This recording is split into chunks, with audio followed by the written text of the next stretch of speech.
Mais ma présentation n'est pas sincère. Il faut me présenter sincère.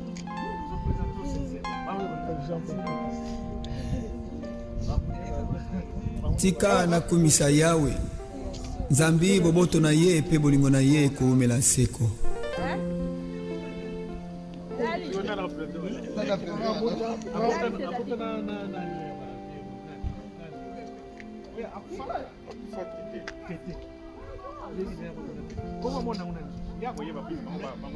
Yo nzali Nzambe na mawa ngana tatoli ngolu na yo bolingo na yo pona ngai etindi na ngumba mela yo.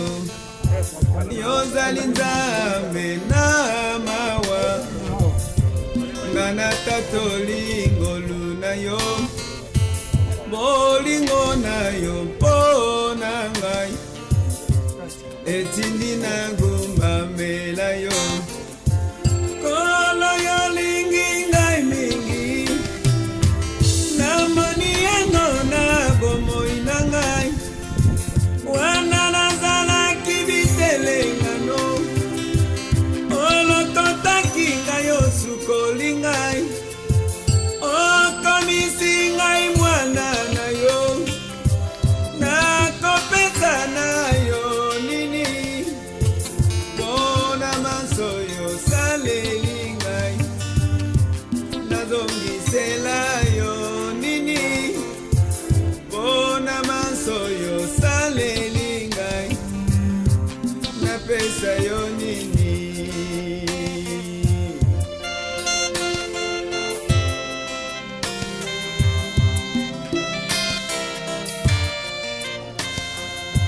Bolingo zali nango mpona ngai Yesu namoni yango epai na moto moko te na mokili oyo nana kokolinga ngai lokola yo.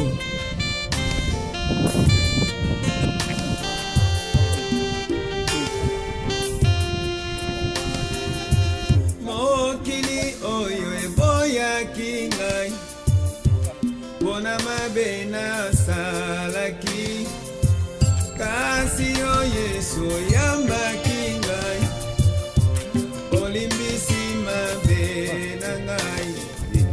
Mokili oyo eboyaki ngai mpona mabe nasalaki kasi yo Yesu oyambaki ngai olakisi ngai bolingo na yo. Kolo yo lingi ngai mingi namoni yango na bomoi na ngai wana nazalaki bitelengano olokotaki ngai osukoli ngai okomisi ngai mwana na yo nakopesa na yo nini bona maso yo saleli ngai nazongisela yo nini bona maso yo saleli ngai napesa yo nini.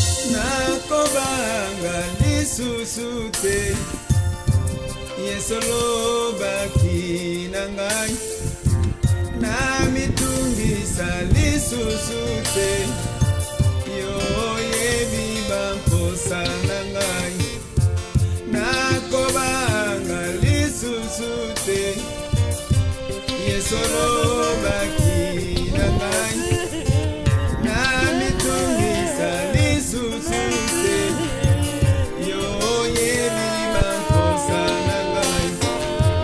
Kolo yo lingi ngai mingi namoni yango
ekumisa yawe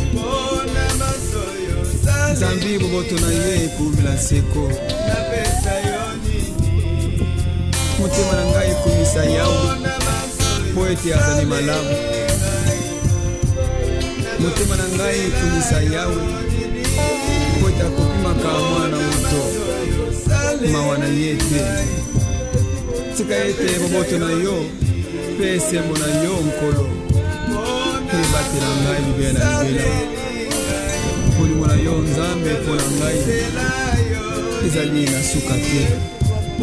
Amen.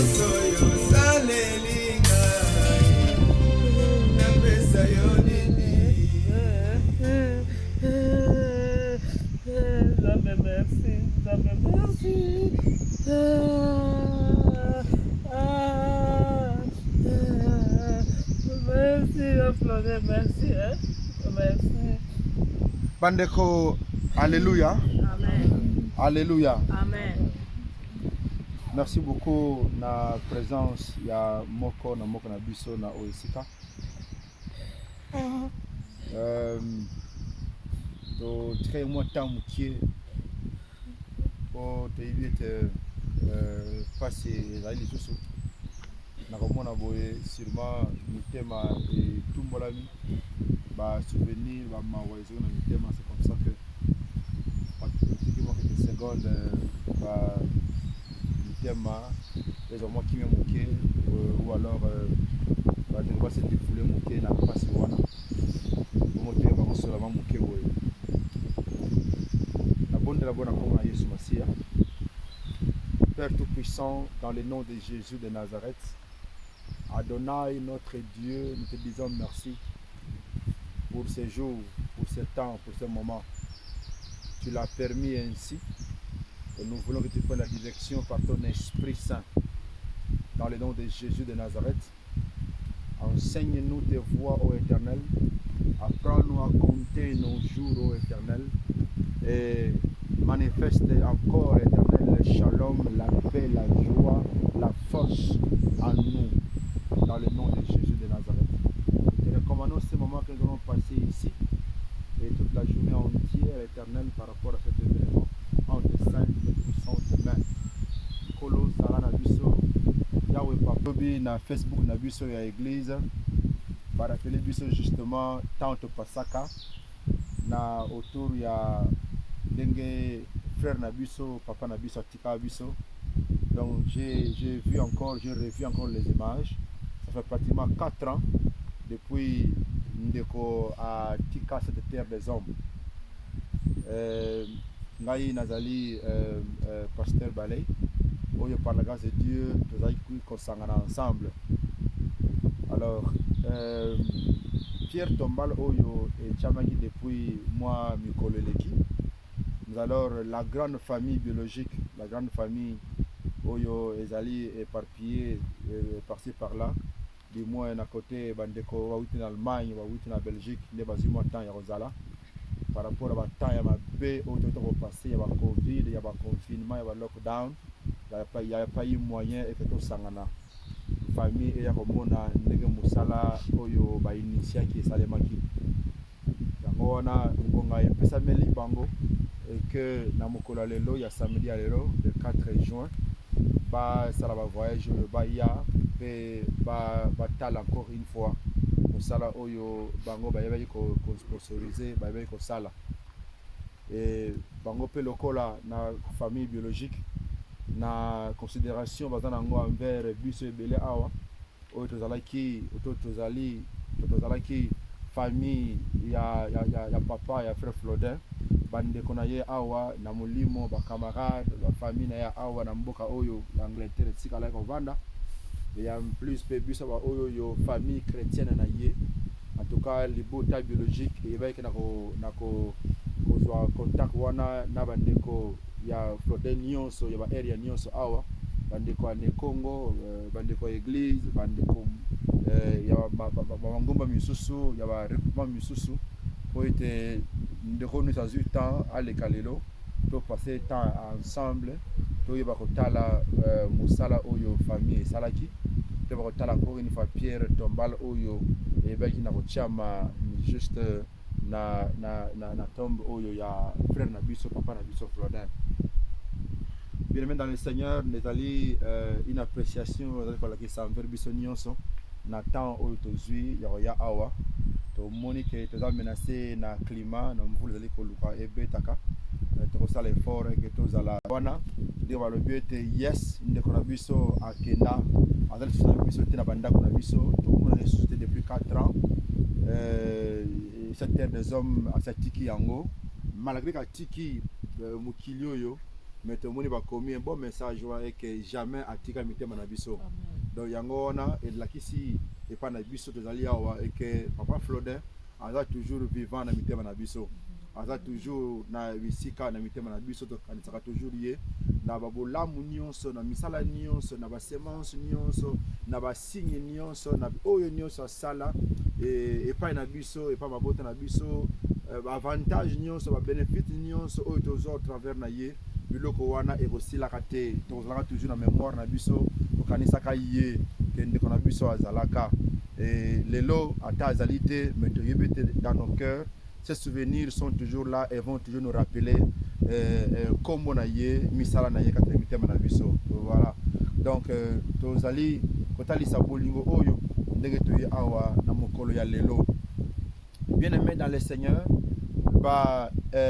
disons kotia libanga boye moni même na kati na Bible makambo yo ezali kosalema ezali kotalisama to ba o batangaka Bible mwa mingi bakomona ye ke mokolo Jacob abima ndako akenda voyager mokolo amona esika moko alala pe azwi vision esika wana bika oh voilà atiango elembo atiki signe wana azwi libanga atiki wana plus tard tokomona pe ke Josué akatisi mai Jourdain na engumba nyonso ya Israël bakomi na ngambo bakati mai na makolo pratiquement mai kauki bakatisi mai bakomi na ngambo kuna babimisa mabanga batika pe wana comme étant elembo génération future et que mabanga o ezali awa ezali po ete bino tango boyaka boyeba ete nzambe azaka malamu mpona biso nzambe asala biso bolamu boye asala biso bolamu boye asala biso bolamu boye biso pe na bolamu nyonso oyo nyonso trace nyonso oyo papa na biso Flodin atika na se na moya awa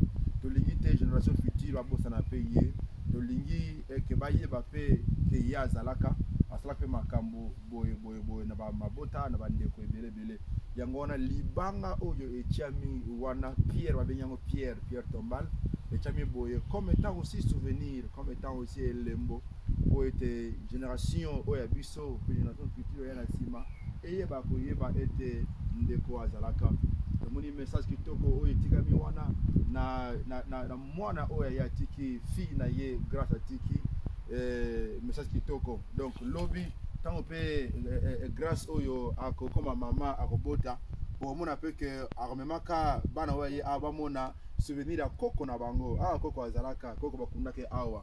Ce sont des choses importantes, des signes importants, des moments très très importants, des symboles très importants. Oyo ke na maloba pamba ye simbate tango mutaye boya moni boye mbala moko pe pesi ba garantie ba confirmation que ya solo azalaka, ya solo avivaka, ya solo nazana koko, ya solo ba makambo ebele selon les relations.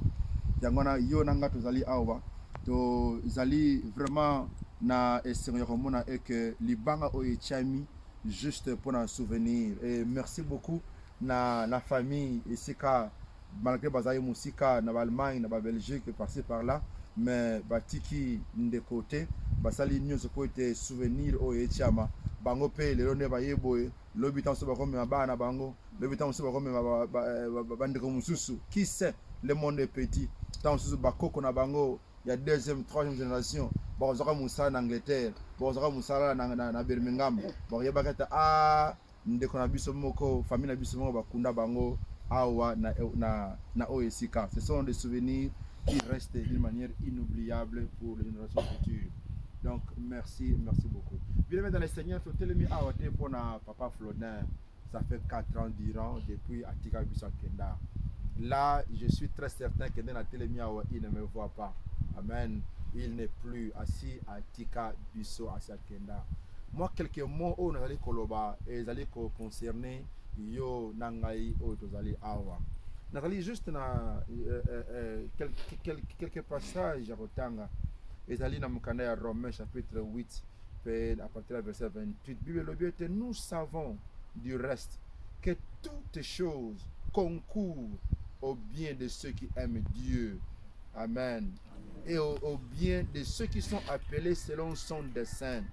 Parce que ceux qu'il a connus d'avance, il les a prédestinés à être semblables à l'image de son Fils, afin que son Fils fût le premier-né d'entre plusieurs frères au Tozali. Et ceux qu'il a prédestinés, il les a aussi appelés. Et ceux qu'il a appelés, il les a aussi justifiés. Et ceux qu'il a justifiés, il les a aussi glorifiés. Que dirons-nous donc à l'égard de ces choses? Si Dieu est pour nous, qui sera contre nous? Lui qui n'a point épargné son propre Fils, mais qui l'a livré pour nous tous, comment ne nous donnera-t-il pas aussi toutes choses avec lui? Verset 33, le but était: qui accusera les élus de Dieu? Nananga kofunda ba oyo nzamba pona minankolo po nzambe yemonda justifiaka. Qui peut les condamner? Yesu ya solo akufa et puis asekwa et avandi à la droite du Père. Azali ko intercedaka, azali ko bondelaka pona yo pe pona ngai. Verset 35, ndena sepena ngoma kaskoleka. Qui nous séparera de l'amour de Christ? Est-ce que ezali tribulation? Est-ce que ezali angoisse? Est-ce que ezali persécution? Est-ce que ezali nzala? Est-ce que ezali bolumbu? Est-ce que ezali péril? Est-ce que ezali épée? Est-ce que ezali kolela? Est-ce que ezali le fait que ndekatika biso depuis 4 ans? Yango tokobosa na bolamu na nzambe na bomwe na biso. Yango tokobosa na bolingo na nzambe na bomwe na biso. Rien de tout cela, loin de là. Dieu nous aime. Ezalaka nango volonté à papa, volonté à nkolo, oyo tobengi Adonai, ye oyo azalaka souverain, ye oyo David alobi ete akosalaka makambo ye alingi. Bible elobi ete notre Père est aux cieux, notre Dieu est aux cieux, et il fait tout ce qu'il veut. Donc oyo asala asalaka yango déjà, il a rappelé à suivi ça vie terrestre. Il y a frère Nabiso, papa Nabiso, papa Flodin. Bien que nous sommes dans le loboye, et que tumbola, pasi wana, mawa wana, mais les limités, mais ils ont encore une fois kimia. Il y a été un colo un peu sakayenda zoa, un colo azali souverain, azali Adonai.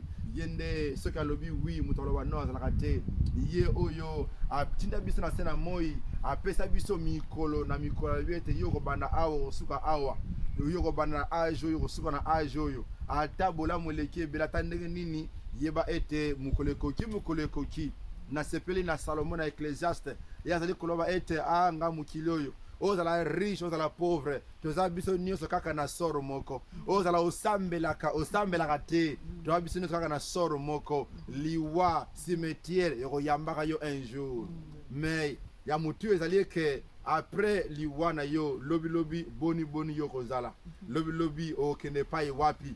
Mpo misala na sena moyawa, ne eko déterminer esika yo kozala lobi. Makambo sa na sena moyawa lelo, ba choix na yo lelo. Ba décision na yo lelo eko concourir eko définir bisika nini yo kozala lobby.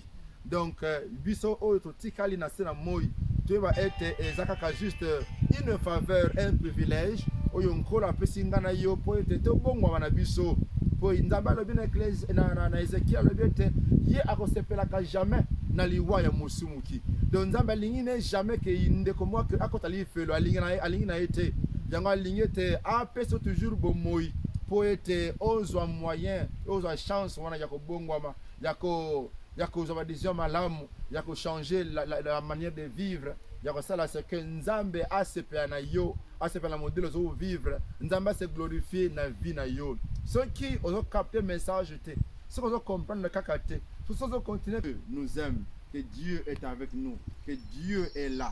Azana yo, azana biso, tikate kimia etondisama mitema na biso encore une fois. Tikate libota o etika na sima et vivre na kimia encore une fois. tikete nzambe encore une fois apesa makasi na famille entière nde bazomona boye nde bafoto ekende par-ci par là. En tout cas bamiso nyonso komona bafoto wana libota eza na mboka kuna. En tout cas kimia eyamba mitema wana nzambe anticipe acha kimia na mitema wana ava bamona bafoto bamona baimage tozali bana na nzambe. Rien ne peut nous séparer de l'amour de Dieu. Et alors rien, ba oyo nyonso baza ya nzambe, personne ne peut les condamner. Qui peut les condamner? Qui peut condamner les élus? Il n'y a personne.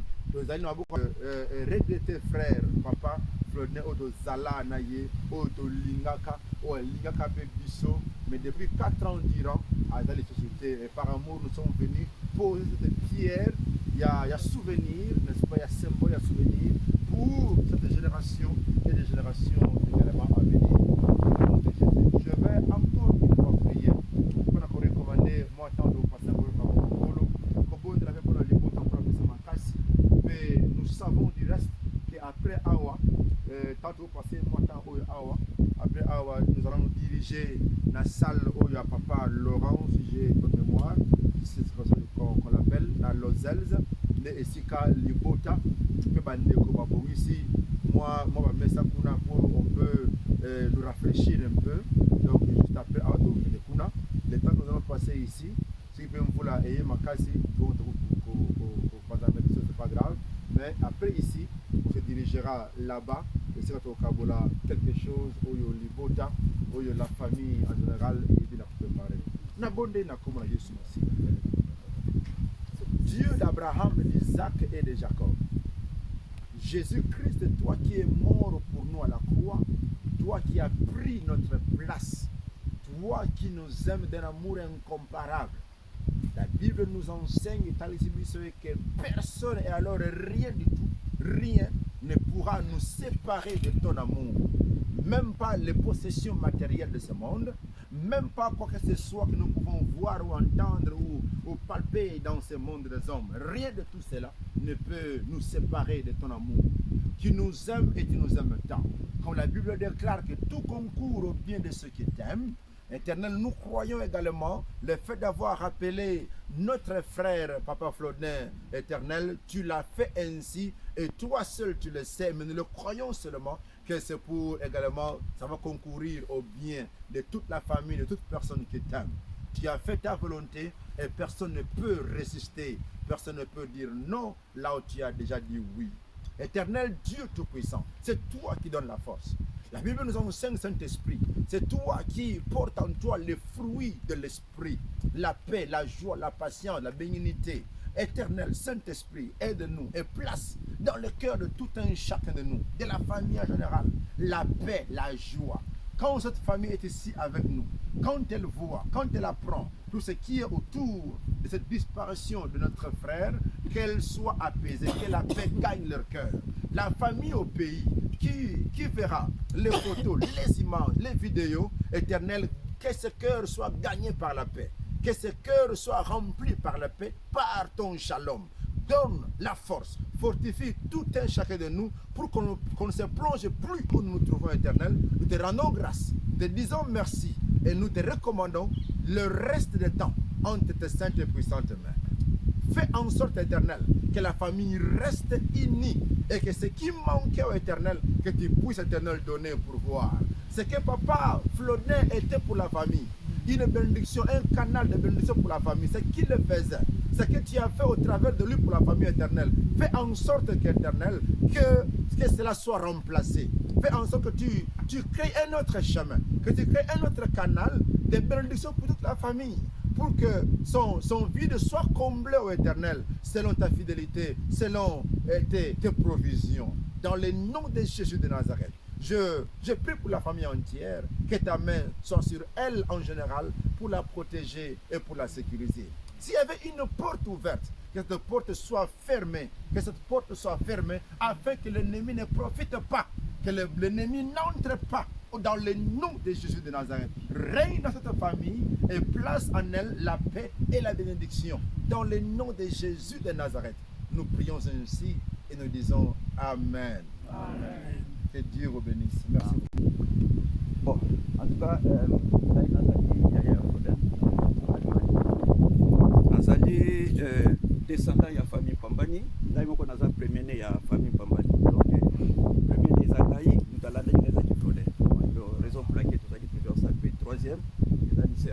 donc Florida Moutami il y a la ligne donc tant makambo ezalaka aboy koyate boya fana na Belgique ba papier ezalaki na no tete pe yango bomoni ke doso moni émotion wana imataki donc il faut comprendre vraiment naye ko réitérer sous merci na ngai merci penza mingi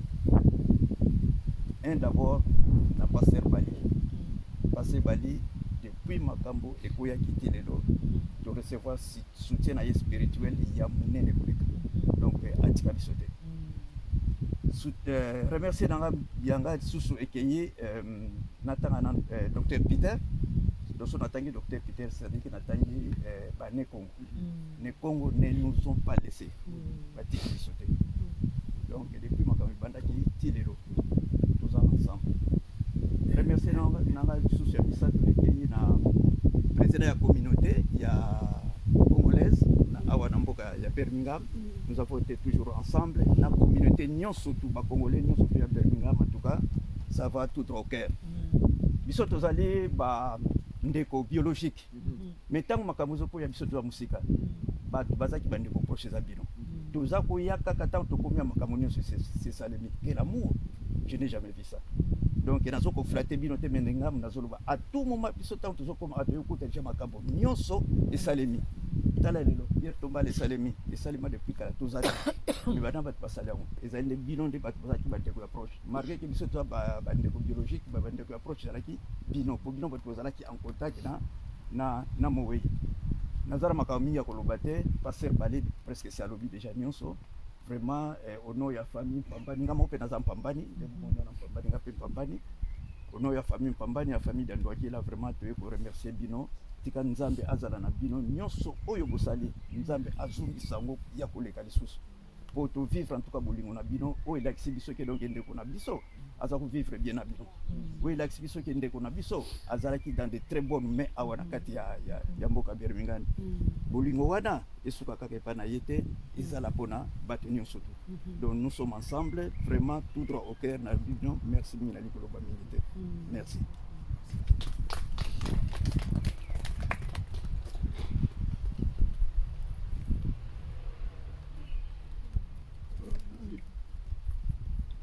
Papa Gilles, dans ce mois il a pas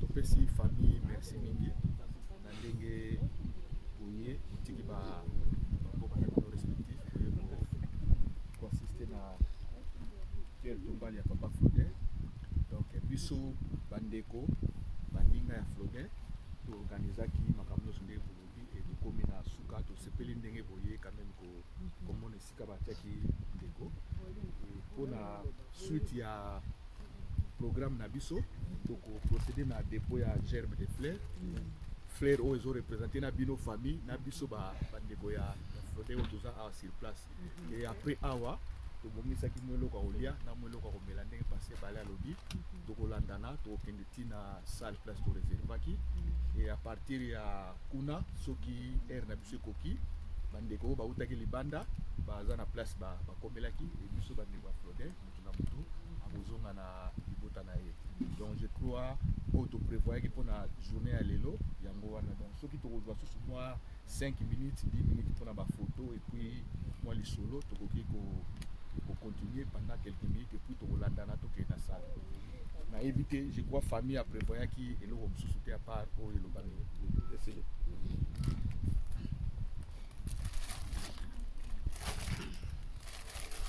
avant uta yasiga tolongwana ya kala utamwa profiter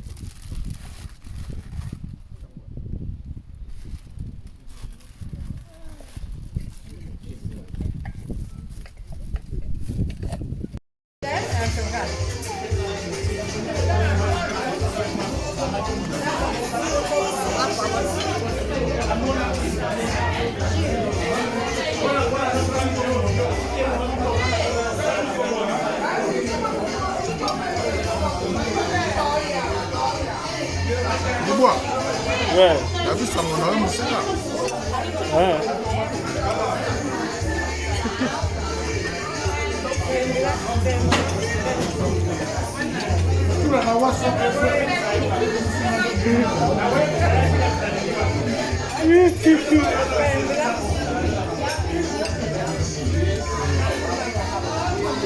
Mais c'est l'abbé, mais c'est l'abbé.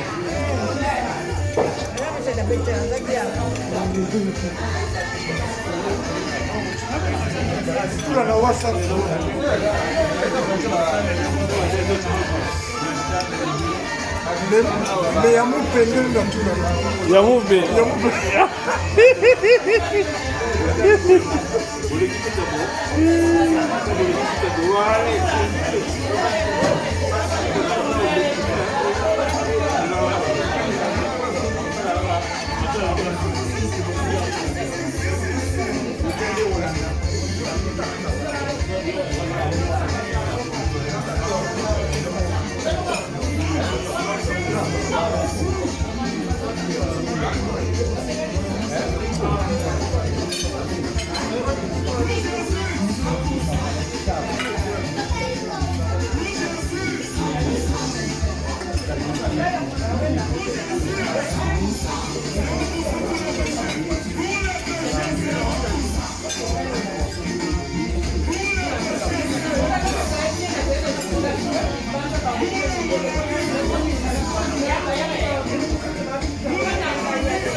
Françoise.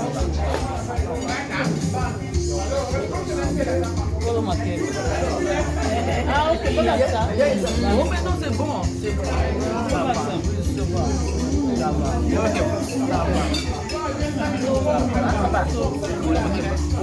Fais ça. Fais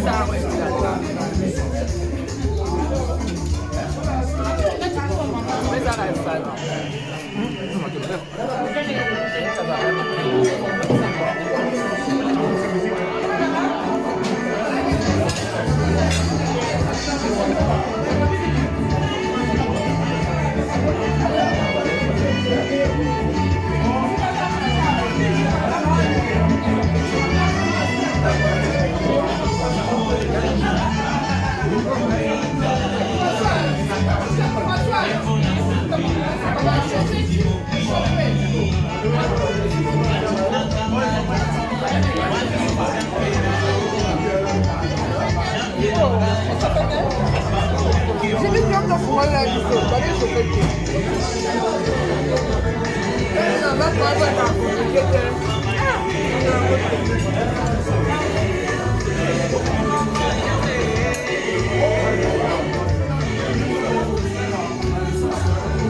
Ayebaka na kokoka yo.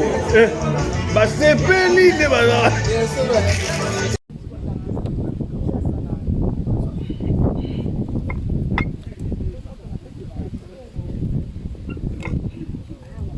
Jilonga wa likolo na ngabu.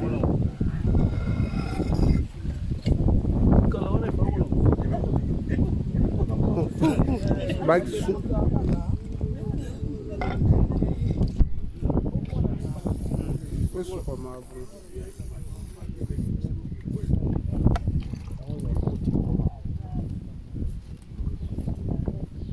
Kongo baloba yake na kuleza.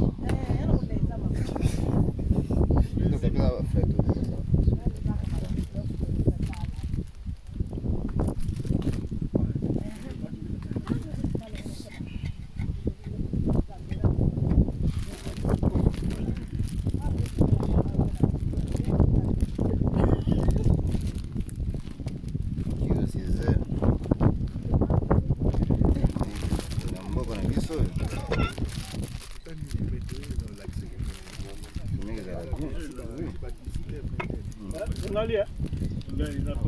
Ngalia. Na sewa na hiyo. Não, tô pegando na próxima, né? Você já na cama, na moça.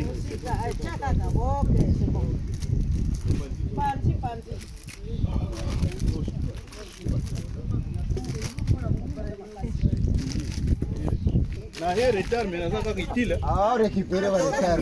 Ah, récupérer. Ah, récupérer va retard là. Sio mwana mudai retard donc kama tala hii. Kasi ifuna uthina kari kuna na vitesse zayo yao. Na vitesse baneko ya babi oyo. Muta retard ye. Flero na uti Yo, ba flera lobit. na utobenga bato bateka ba.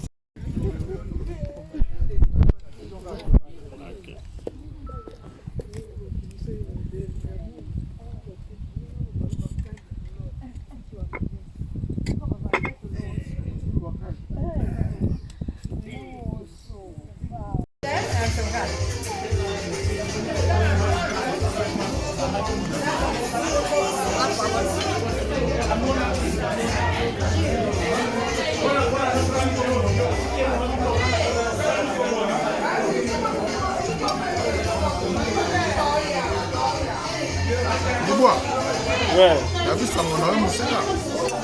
Ouais.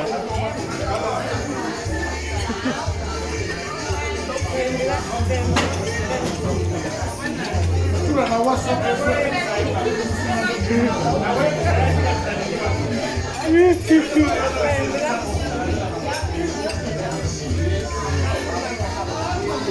Mais c'est l'abbé, mais c'est l'abbé.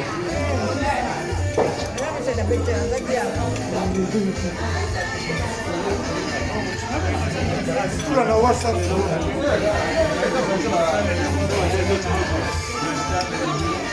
Mais il y a mon peigne dans tout le monde. Yamube.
Françoise.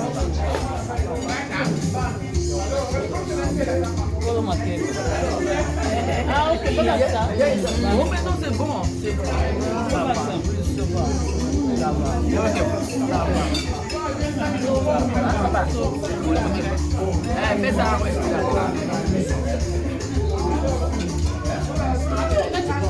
Fais ça,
nayebaka ke na kokoka yo basepeli te bazala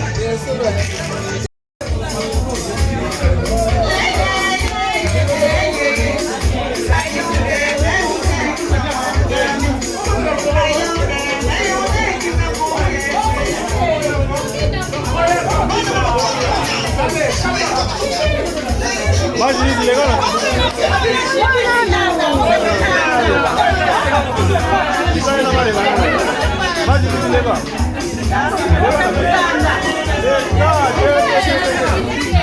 Yo les gars, non, les gars,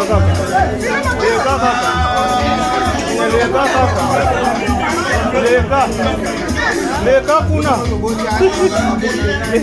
Les gars. Rien, oye kipakate. Oye kipakate, oye kipakate.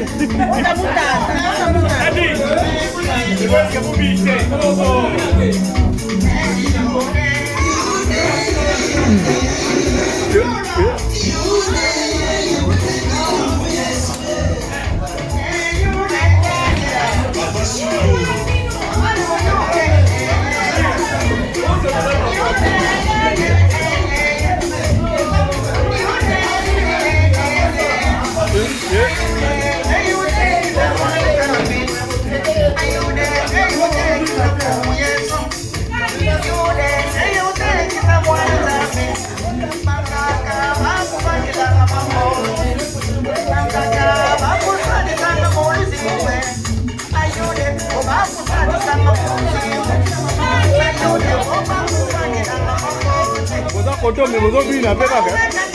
Ko dilili e.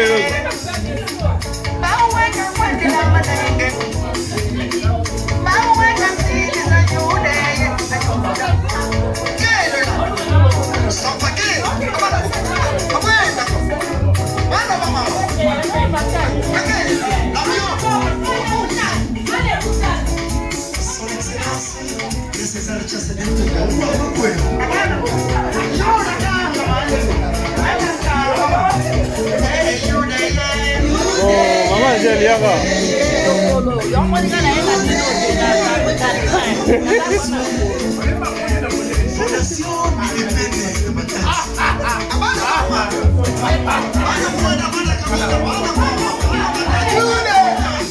No, yeah.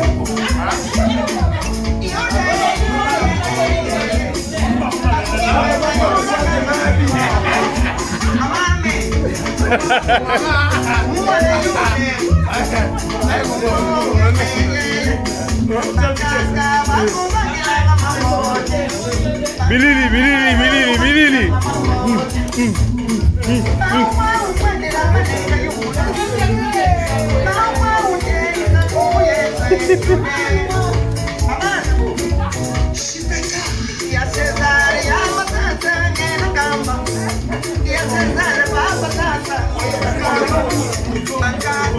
Zoe.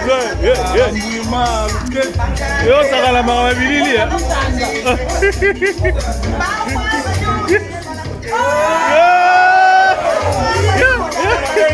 Babengi.